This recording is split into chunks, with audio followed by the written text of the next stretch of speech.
السلام علیکم ورحمۃ اللہ وبرکاتہ۔ بسم اللہ الرحمن الرحیم۔ آگرہ پہنچنے کے دوسرے دن بابر نے قلعے میں پہلا دربار منعقد کیا۔ اس دربار میں عام رعایا کو شریک ہونے کی دعوت دی گئی تھی۔ دراصل مغل شہنشاہ مقامی باشندوں سے خطاب کر کے ان کے شکوک و شبہات دور کرنا چاہتا تھا۔ قلعے کے سبززار میں بے شمار لوگ جمع تھے کہ اچانک محل کے ایک گوشے سے ایک عمر رسیدہ عورت چیختی ہوئی سبزہ زار کی طرف بڑھی، جب تو نے میرے بیٹے کو قتل کر دیا تو پھر مجھے بھی ہلاک کر دے ستمگر۔ بابر عورت کی ہذیانی چیخیں سن کر چونک اٹھا اور مغل سپاہیوں نے بڑی سختی کے ساتھ اس عورت کو آگے آنے سے روکا۔ یہ کون مظلوم عورت ہے؟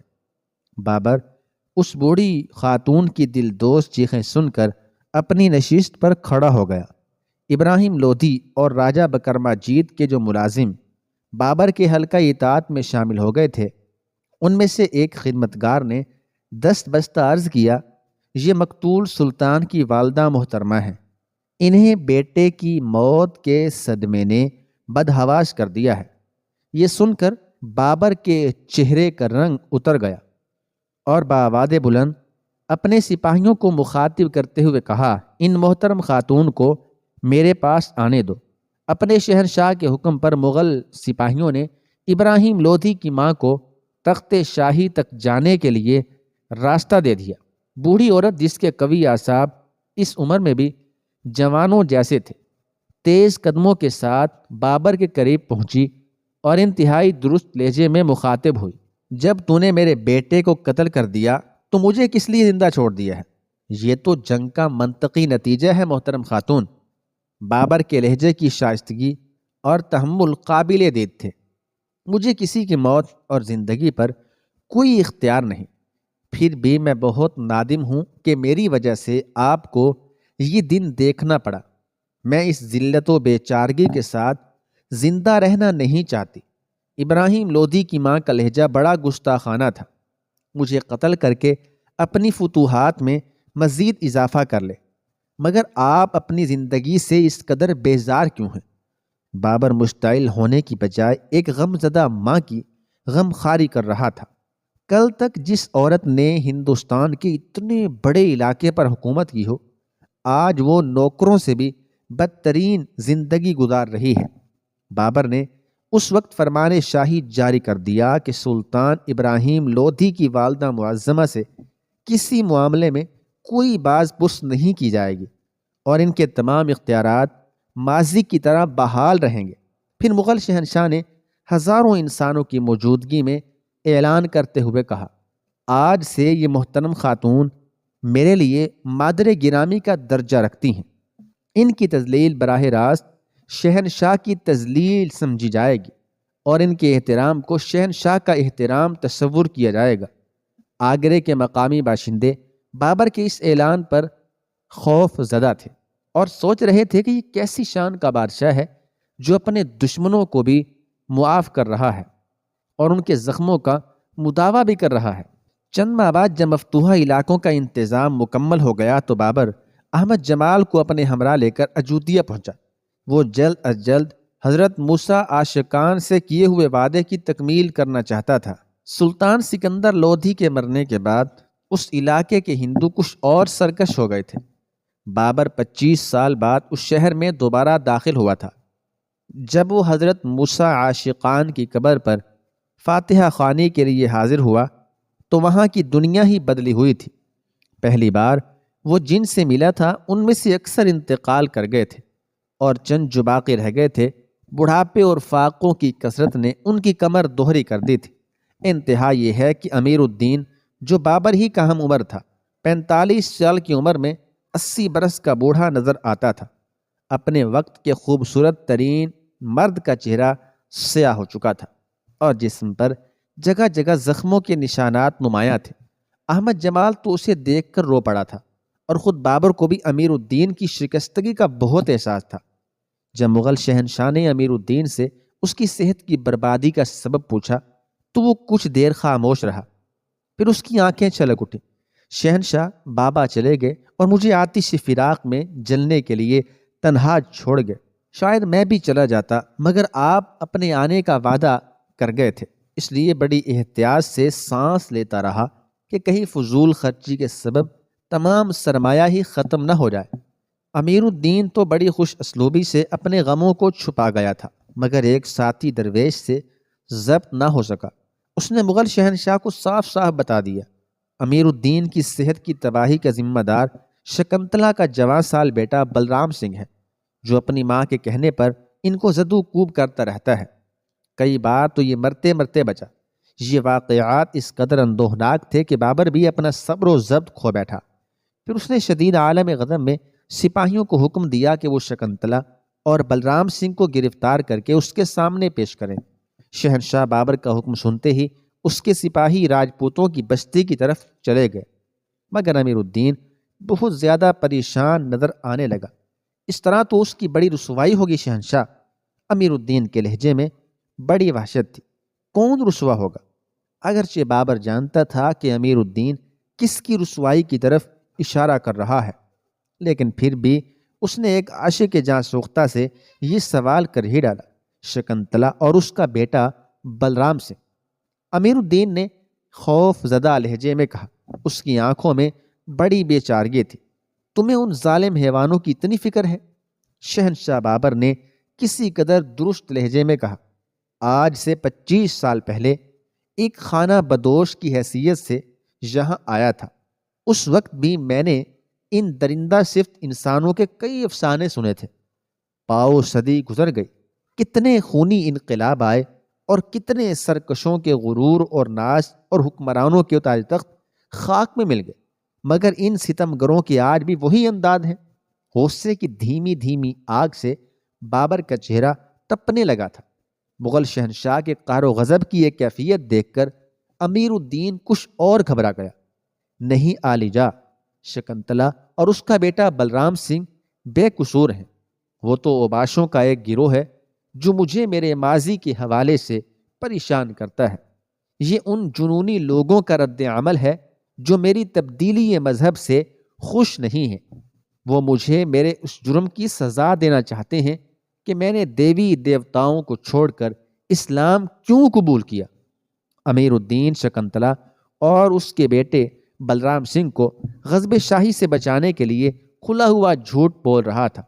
تبدیلی مذہب کے آغاز میں مقامی برہمنوں اور راجپوتوں نے اسے کچھ دن تک ضرور ستایا تھا، مگر جب کچھ برہمن راجپوت آفات ناگہانی کا شکار ہوئے تو اکثر ہندوؤں نے خوف زدہ ہو کر اسے اس کے حال پر چھوڑ دیا تھا۔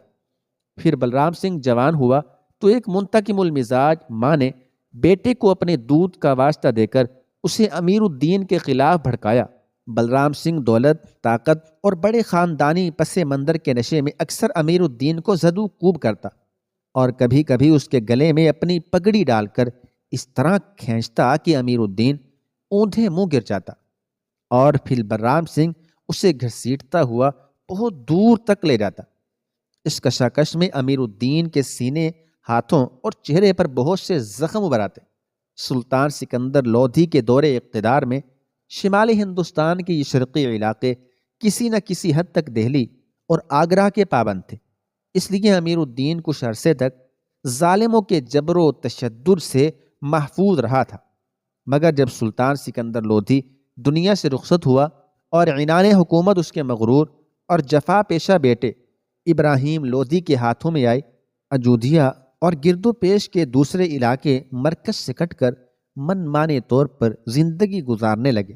قدم قدم پر ظلم و ستم، شراب اور ہوسکاری کی دکانیں کھل گئی تھیں۔ نیچ ذات کے لوگ جو پہلے ہی جانوروں کی طرح زندگی بسر کر رہے تھے، اس بد انتظامی کے دور میں نئے نئے مصائب کا شکار ہونے لگے۔ نہ عدالت تھی، نہ کرسی انصاف، نہ قانون کے کارندے اور نہ کوئی منصف، بس دولت اور طاقت کا ایک رقص بلاخیز تھا جو شاہراہوں پر، چوراہوں پر، گلی کوچوں میں، مکانوں میں، کھیتوں اور کھلیانوں میں پورے زور و شور کے ساتھ جاری تھا۔ سلطان ابراہیم لودھی کے دور حکومت میں شکنتلا کا بیٹا اپنی جوانی کی منزل کو پہنچا۔ پھر شدید انتشار کی فضا میں ٹھاکر کی بدمست جوانی بے لگام ہو گئی اور وہ مردہ قانون کی لاش پر کھڑے ہو کر وحشیانہ انداز میں ناچنے لگا۔ ٹھاکر بلرام سنگھ نئے نئے انداز سے امیر الدین کو ستاتا اور اسے زخمی حالت میں چھوڑ کر یہ کہتا ہوا چلا جاتا، دیوتاؤں کے غدار، میں تجھے اس وقت تک چین سے رہنے نہیں دوں گا جب تک تو میری ماں کے قدموں میں گر کر معافی نہیں مانگے گا اور اپنے نئے مذہب سے کنارہ کش ہو کر دوبارہ دیوتاؤں کے چرنوں میں پناہ نہیں ڈھونڈے گا۔ ٹھاکر کا یہ اذیت رساں کھیل برسوں جاری رہا، مگر اس کی یہ خواہش پوری نہ ہو سکی کہ امیر الدین شکنتلا کے قدموں میں جھک جائے یا آفات و مصائب کی اس تیز دھوپ سے گھبرا کر قد آور مورتیوں اور مندروں کی دیواروں کا سایہ ڈھونڈنے لگتا۔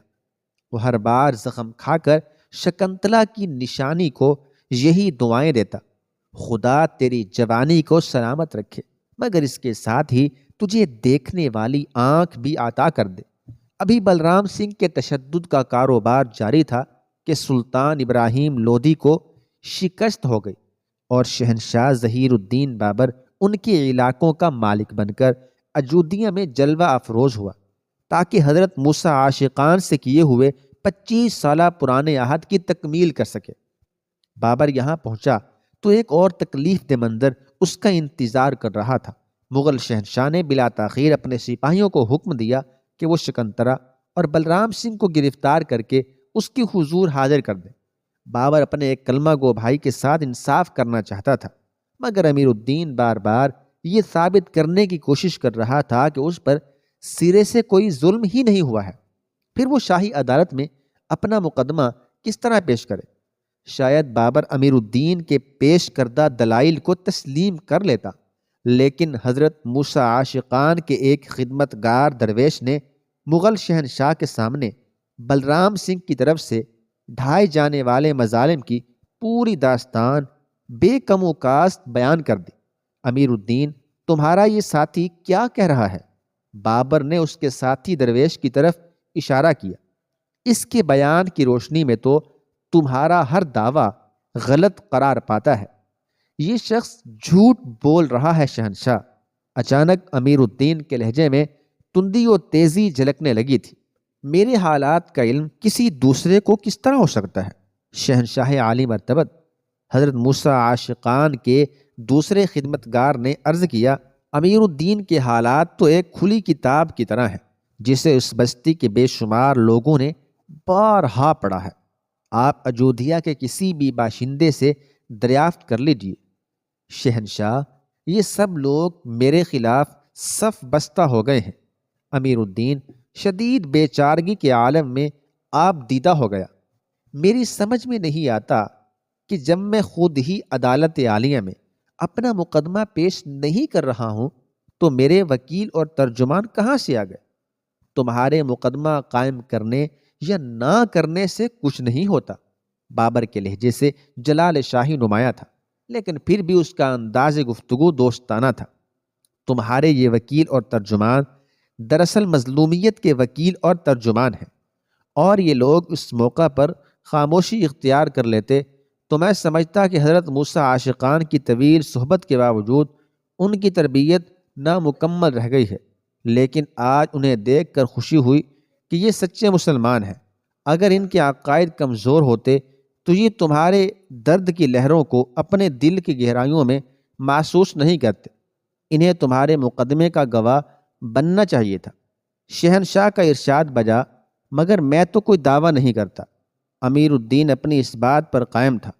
میں پورے ہوش و حواس کے ساتھ عرض کر رہا ہوں کہ مجھے شکنتلا اور بلرام سنگھ سے کوئی شکایت نہیں ہے۔ عزت مآب، آپ کو خدا کا واسطہ اپنے سپاہیوں کو واپس بلا لیجیے۔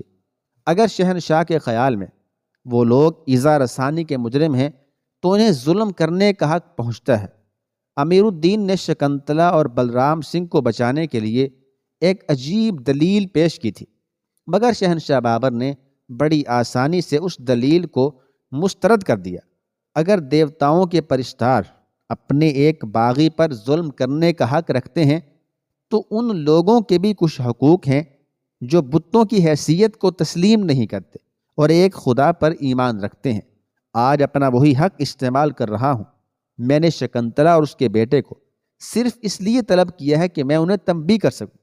اگر وہ خوشی سے اپنے مظالم کا کاروبار بند کرنے پر آمادہ ہو گئے تو میں صرف تمہاری خاطر ان کے ماضی کی صفاکیوں کو فراموش کر دوں گا، اور اگر انہوں نے کثرت تعداد کے نشے میں میری بات نہیں سنی تو میں پوری ہندو قوم کو بتا دوں گا کہ اس زمین پر اللہ کے نام لیوا بے یار و مددگار نہیں ہے۔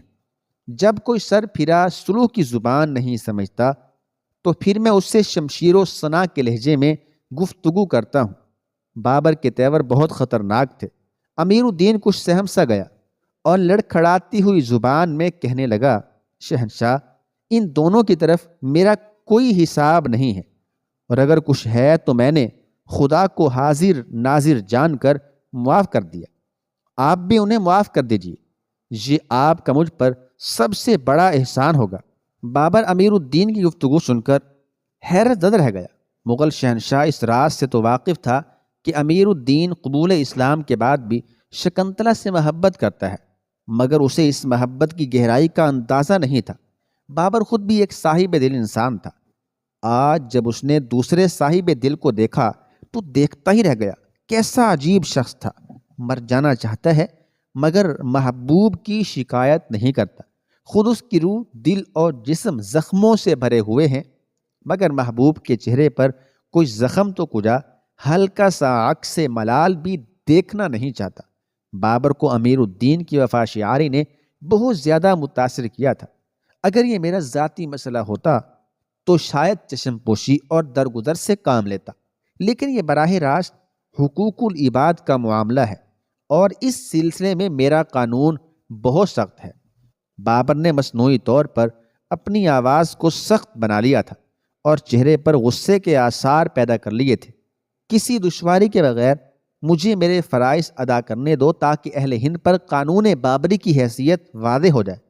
یہاں کے لوگ صدیوں سے کسی کھلونے کی طرح قانون کے ساتھ اپنے پسندیدہ انداز میں کھیلتے رہے ہیں، مگر آج انہیں معلوم ہو جانا چاہیے کہ ان کا کھیل ختم ہو چکا ہے، اور سینکڑوں سال سے آئین کی بھوکی اس زمین کو اس کی غذا فراہم کر دی گئی ہے۔